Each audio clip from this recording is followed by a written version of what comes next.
Have you ever, had one of those moments, where things feel a little off?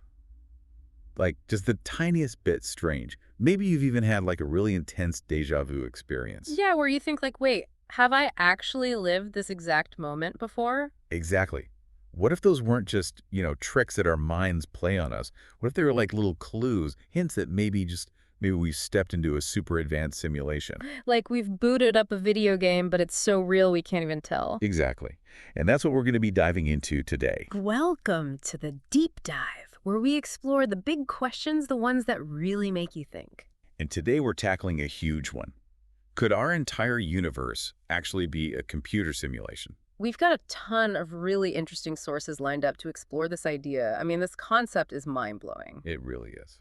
I'm Edward, and this is Lily. And for this deep dive, we've gone all out. Seriously, we've got everything from philosophy digging deep into the nature of reality to cutting edge physics that's actually looking for proof. Oh, and we even have perspectives from people in tech who think this is where the future is headed. So get ready because things are about to get really meta. Our journey today starts with some of the big thinkers in this space, like Nick Bostrom and David Chalmers. They were some of the first to really frame this whole debate. Then we'll check out some actual scientific attempts to find evidence. Like the work of Bean DeVuty and Savage, they were searching for what they call lattice artifacts. Oh, and we'll also look at things from the perspective of gaming and VR with Rizwan Burke. Plus, we can't forget the cultural side of things. We'll look at how Jean Baudrillard's ideas about the blurring lines between real and simulated play into this. And of course, we'll touch on some of the different viewpoints from public debates and figures. People like Neil deGrasse, Tyson Ladle, Lisa Randall, even Elon Musk. So basically, we're going to cover it all. Our goal is to lay it all out for you. We'll break down the arguments for and against simulation theory, introduce you to the key players, and hopefully by the end, you'll have a solid grasp of this wild concept. So, Lily, where do we even begin with all of this? Well, let's start back in 2003 with Nick Bostrom and his super influential simulation argument.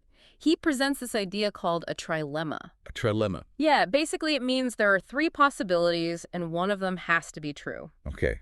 I'm intrigued. Lay it on me. Yeah. What are these possibilities? Okay, so first, Bostrom suggests that almost every civilization at our current stage of development, well, they just go extinct. Like they don't make it to the next level. Exactly. They don't reach what he calls post-human status, a civilization with the technology to actually create and run these crazy detailed simulations. So option one, humanity doesn't make it. What's number two? Well, the second possibility is that even if these post-human civilizations do pop up, maybe they're just not interested in running these simulations. Like they have the power, but they just don't care. Right. They might not see the point in creating what he calls ancestor simulations, which would be detailed recreations of their past, which could include us. Okay, so that's two down. What's the third possibility? The third one is the one that gets a lot of people talking. It's the idea that we are almost certainly living in a simulation right now. Whoa. Hold on. So if humanity manages to survive, and if these super advanced future beings actually decide to create these massive historical simulations, then the odds are we're probably in one. Pretty much. Bostrom's argument is all about probability. If you have tons of post-human civilizations and they're running tons of ancestor simulations, then the number of simulated beings would be way bigger than the number of beings in the original reality. It's kind of like buying a lottery ticket. There are way more losing tickets than winning ones. Exactly. So statistically, it's more likely that any conscious being, anyone listening right now, is part of a simulation. That's a pretty wild thought. But it brings up another question. Why would these future societies even bother creating these simulations? What would be the motivation? That's the million-dollar question and a big part of the debate. Bostrom himself says we can't know for sure. Yeah, it's pretty hard to get inside the minds of these hypothetical super beings. Right. Maybe it's for historical research or maybe entertainment on a scale we can't even imagine. Or maybe something we haven't even thought of yet. Exactly.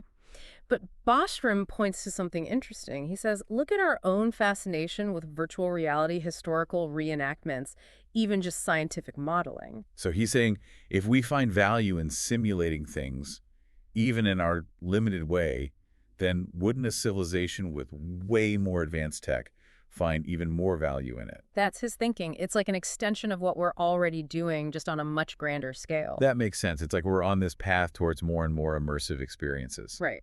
And then you have David Chalmers, who takes a slightly different approach. This is the guy who wrote Reality Plus Art.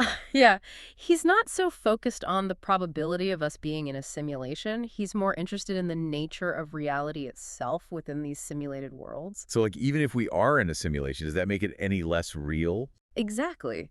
He asks, can beings in a simulation be truly conscious? And if they are, does the fact that they're in a simulation make their experiences less meaningful? That's deep. So if we are in a simulation, but we still feel conscious, then our experiences, our emotions, our relationships, they're still real to us, right? That's Chalmers' main argument. He says maybe our definition of real needs to change. If a simulation is so good that you can't tell it's fake, then the experiences inside it are genuine experiences. But it's like if you can't tell the difference, does it even matter? Right. And he compares this to some classic philosophical thought experiments like Descartes' evil demon or the brain in a vat. Oh, yeah. But he's updating those ideas for the digital age. Exactly. It makes you think about what it really means to live in a virtual world. It really does. And this is where things start to get really interesting, because some scientists are actually looking for proof that we're in a simulation. Right. They're not just thinking about it philosophically, they're trying to find actual evidence. So tell me about Bean-Davuti and Savage. Okay, so in 2012, these guys published a paper where they said, if our universe is a simulation running on a computer, then there might be some clues we can observe. Clues like what? Well, they focused on the idea of a computational lattice, basically a grid-like structure at the tiniest level of reality. Like the pixels on a screen? Yeah, sort of. It's a simplification, but you get the idea. So their thinking was, if our universe has this underlying grid structure, we might be able to detect it.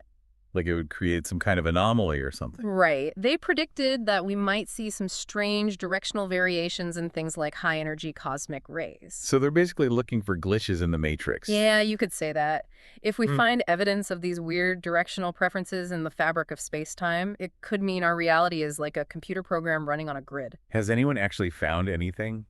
Any So evidence? far, no definitive proof, no smoking gun. But the idea is out there.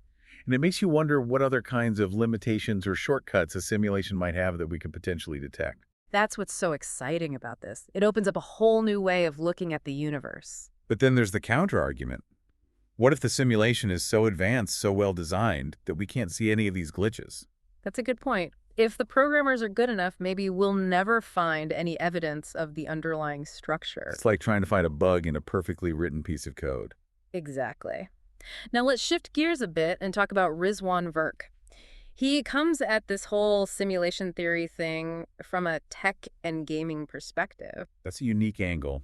What's his take? Well, in his book, The Simulation Hypothesis, Virk draws some pretty interesting parallels between what's happening in the world of technology and the idea of a simulated universe. Like how? He says, look at how fast computers are getting more powerful, how much better VR is getting, how realistic video games are becoming. So he's saying it's not that crazy to think that someday we could create simulations that are indistinguishable from reality? Right. He sees the evolution of video games as a kind of roadmap. We started with simple games like Pong, and now we have these huge immersive 3D worlds. So he's basically saying, if we can do it now, just imagine what a civilization thousands or millions of years ahead of us could create. Exactly. And he even has this concept called a simulation stack. What's that? It's like a nested hierarchy of simulations. Imagine smaller, more specific VR environments existing within larger simulated worlds. Kind of like how you can play a game within an operating system. Yeah, it's a similar idea. And Virk says maybe our reality is just one layer in this giant stack of simulations. Whoa. My mind is starting to melt a little bit. It gets weirder. He also talks about how sometimes people in our lives act in these predictable, almost scripted ways. Like they're NPCs in a video game. Exactly. He calls it NPC behavior. Of course, he admits that this is more of a fun observation than actual scientific evidence. But it's definitely something to think about. Now, what about Jean Baudrillard? He wrote a lot about simulations, but not in the same way as these other guys, You're right? right. That's an important distinction.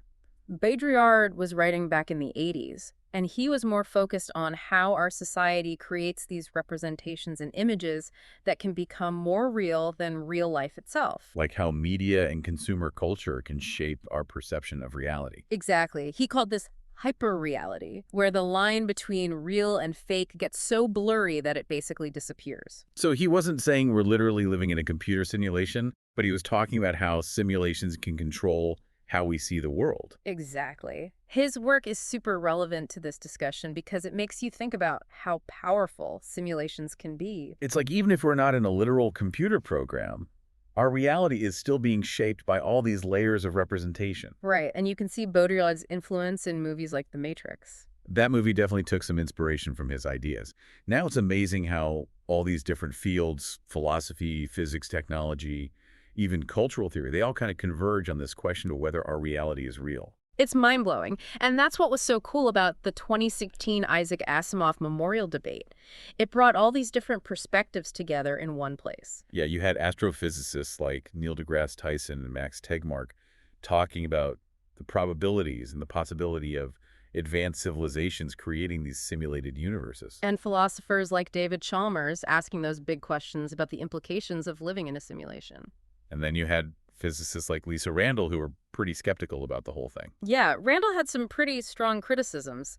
She questioned why a post-human civilization would even bother to create a simulation as massive and complex as our universe. Like, what would be the point? Right. And she also pointed out that we haven't found any actual evidence to support the idea. So she's basically saying it's an interesting thought experiment, but there's no reason to believe it's true. Pretty much. And the debate as a whole showed that there's no consensus on this. Some experts think it's very likely, while others think it's almost impossible. And then you have people like Brian Whitworth, who are taking a different approach. They're actually trying to build models of physics based on the idea of a virtual reality. That's some next-level thinking. So how does that work? Well, Whitworth says that some of the weird things we see in quantum mechanics and relativity might make more sense if we think of the universe as a kind of virtual reality. Like how?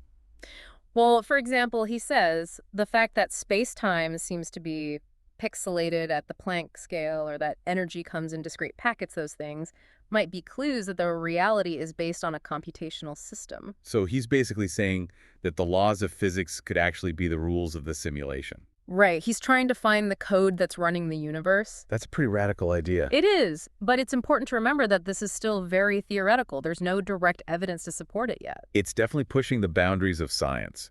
Now, we've also heard a lot of opinions on simulation theory from people outside the scientific community. Yeah, celebrities, tech leaders, even politicians have weighed in on this. Like Elon Musk, he's pretty vocal about it, right? Yeah, he said that he thinks there's only a 1 in billions chance we're not living in a simulation. He points to the rapid progress in gaming and VR as evidence. It's like he sees our current technology as a preview of what's to come. Right. And Neil deGrasse Tyson, he seems to be more open to the possibility. He said that he thinks it's about a 50-50 chance. So he's not ruling it out. Not at all. He recognizes that there's no law of physics that says it's impossible. And then you have people like Lisa Randall, who we talked about earlier. She's still pretty skeptical. Yeah, she's not convinced. And then there's Sam Harris. He's curious about it, but he emphasizes that we don't have any way to test it right now. So it's a mixed bag. Mm-hmm. But it's clearly an idea that's captured the imagination of a lot of people. It definitely has, and it's probably because it touches on some really fundamental questions about the nature of reality and our place in the universe. It makes you wonder what it all means. So as we wrap up this deep dive, let's recap the main arguments for simulation theory. Okay, so the first big one is the statistical probability argument from Bostrom. Basically, if there are tons of simulations out there, it's more likely that we're in one than not. Makes sense. What else? Then there's the philosophical perspective from Chalmers. He says even if we are in a simulation, it doesn't mean our experiences are any less real. Okay, I can see that. And then there's the scientific side.